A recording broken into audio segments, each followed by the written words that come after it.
IndiaNews7.com में आपका स्वागत है। हम शुरू करते हैं आज की खबरों का सिलसिला। सबसे पहली खबर है, मध्य प्रदेश में बिन मौसम बरसात के साथ ओले गिरने से 7 लोगों की मौत हो गई, वहीं अनेक घायल हो गए। मध्य प्रदेश के शिवपुरी जिले में वर्षा के साथ ओले गिरने से ग्राम धोरिया के 3 और मानपुर ग्राम में 1 व्यक्ति की मौत हो गई। वहीं उज्जैन जिले के तराना तहसील के 1 ग्राम में, बड़वानी के 1 ग्राम में और एक अन्य ग्राम में एक व्यक्ति की मौत हो जाने से मध्य प्रदेश में कुल 7 लोगों की मौत हो गई। इसके साथ ही लगभग 22 लोग आकाशीय बिजली गिरने से या तो झुलस गए हैं या वो बेहोश हो गए हैं। इन घायल व्यक्तियों का इलाज किया जा रहा है। भारतीय जनता पार्टी में पिछले 3 महीने से लोकसभा में विपक्ष के नेता से लेकर राष्ट्रीय अध्यक्ष तक के बदलने की सरगर्मियां जोरों पर हैं। हमारे संवाददाता से प्राप्त जानकारी के अनुसार लोकसभा में सुषमा स्वराज को भारतीय जनता पार्टी की तरफ से नेता प्रतिपक्ष नियुक्त किया जा रहा है। नेता प्रतिपक्ष के नाम की घोषणा सिर्फ बाकी है। इसी तरह से राष्ट्रीय अध्यक्ष के लिए राजनाथ सिंह की जगह भी नए नेता का चयन लगभग कर लिया गया है, किंतु उसके नाम की भी घोषणा अभी बाकी है। मध्य प्रदेश से सांसद सुषमा स्वराज का नेता प्रतिपक्ष बनने से स्वाभाविक है कि मध्य प्रदेश का दबदबा लोकसभा में भारतीय जनता पार्टी का बढ़ जाएगा। बॉम्बे के एक चिकित्सालय में नर्स के पद पर पदस्थ एक महिला के साथ 36 वर्ष पूर्व किए गए बलात्कार के मामले में महिला इतनी क्षतिग्रस्त हुई, उसका इतना मानसिक संतुलन बिगड़ा कि महिला की तबीयत खराब हो गई और वो महिला पिछले 36 वर्षों से कोमा की स्थिति में एक चिकित्सालय में भर्ती है। उस महिला ने परिवार लोगों के माध्यम से सर्वोच्च न्यायालय में अपील करके अपने लिए मौत मांगी है। मध्य प्रदेश में अभी हाल ही में संपन्न हुए नगर निगम, नगर पालिका और नगर पंचायतों के चुनाव में प्रदेश से केंद्र में जुड़े 4 केंद्रीय मंत्रियों की प्रतिष्ठा को बट्टा लगा है। जिन मंत्रियों की प्रतिष्ठा दांव पर लगी थी उन मंत्रियों में केंद्रीय मंत्री कमलनाथ, केंद्रीय मंत्री कांतिलाल भूरिया, केंद्रीय राज्य मंत्री ज्योतिरादित्य सिंधिया, केंद्रीय राज्य मंत्री अरुण यादव सम्मिलित हैं। कमलनाथ ने मध्य प्रदेश के नगर निगम के चुनाव में अपने 3 समर्थकों को महापौर प्रत्याशी के लिए टिकट दिलाए थे।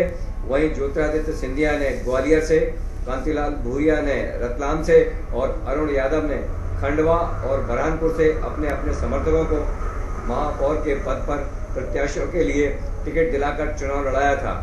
किंतु ये चारों ही मंत्री मध्य प्रदेश में अपने एक भी महापौर को विजयी बनाने में सफल नहीं हो सके हैं। मध्य प्रदेश में हाल ही में संपन्न हुए नगर निगम के, नगर पालिका और नगर पंचायतों के चुनाव को लेकर केंद्रीय मंत्रियों की छवि धूमिल तो हुई है, साथ में ही कांग्रेस पार्टी की भी प्रतिष्ठा धूमिल हुई है। केंद्रीय मंत्रियों को और कांग्रेस के आकाओं को एक बार पुनः विचार करना चाहिए कि उन्होंने कौन सी गलतियां की और ऐसे प्रत्याशियों को क्यों चुनावी मैदान में उतारा जिनके उतरने से जनता ने उन्हें धूल चटा दी। मध्य प्रदेश में कांग्रेस को बट्टा लगने से और इन केंद्रीय मंत्रियों की छवि को धूमिल होने से स्वाभाविक है आने वाले समय में कांग्रेस के कार्यकर्ताओं का मनोबल गिरेगा। जलगांव की एक अदालत ने महाराष्ट्र निर्माण सेना के अध्यक्ष राज ठाकरे को 23 दिसंबर को अपनी अदालत में उपस्थित होने के लिए सम्मन जारी किया है। राज ठाकरे पर महाराष्ट्र में दूसरे राज्यों के लोगों के साथ की गई मारपीट और उन्हें राज्य से बाहर निकालने के मामले को लेकर इस अदालत में एक मामला विचाराधीन है। अभी देखना है कि राज ठाकरे 23 दिसंबर को अदालत के जारी इस सम्मन पर उपस्थित होते हैं या नहीं। इससे पूर्व भी राज ठाकरे पर कई अदालतों में मामले चल रहे हैं जहां से सम्मन जारी हुए हैं, किंतु कई अदालतों में हाजिरी पर राज ठाकरे उपस्थित नहीं हुई हैं। देखना होगा कि जलगांव की इस अदालत में राज ठाकरे उपस्थित होते हैं या नहीं। मध्य प्रदेश में संपन्न हुए नगर निगम, नगर पालिका और नगर पंचायतों के चुनाव के दूसरे चरण की मतगणना आज जारी है।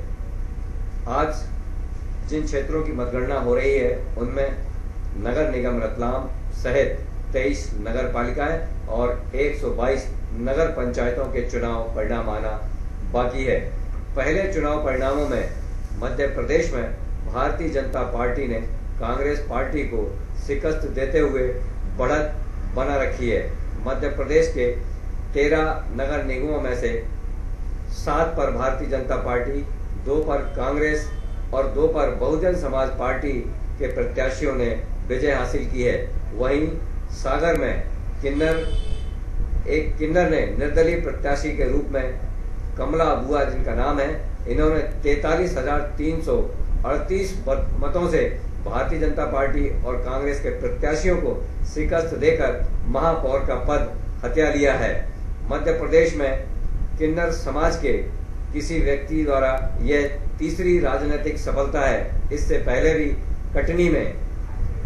कटनी में महापौर के पद पर किन्नर विजय घोषित हो चुकी है और इसी तरह मध्य प्रदेश की विधानसभा में शबनम मौसी विधायक बनकर भी अपने 5 वर्ष का कार्यकाल पूरा कर चुकी हैं। सागर में महापौर के चुनाव में कांग्रेस की इतनी दुर्गत हुई कि वहां कांग्रेस के प्रत्याशी को अपनी जमानत बचाना भी मुश्किल पड़ गया।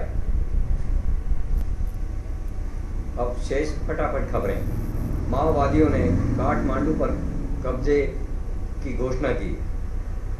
वर्षा एवं ओला गिरने से मध्य प्रदेश के लोगों ने कुल्लू मनाली का आनंद अपने गृह जिले में उठाया। राष्ट्रपति के हेलीकॉप्टर हादसे के मामले में पायलट को दोषी करार दिया गया। जसवंत सिंह ने आखिरकार छोड़ ही दिया पीएसी अध्यक्ष का पद। भारत में 93% लोगों की नींद पूरी नहीं होती, यह जानकारी एक कंपनी ने भारत में सर्वे करने के पश्चात जारी की है। आज की खबरों में बस इतना ही। आप देखते रहिए IndiaNews7.com।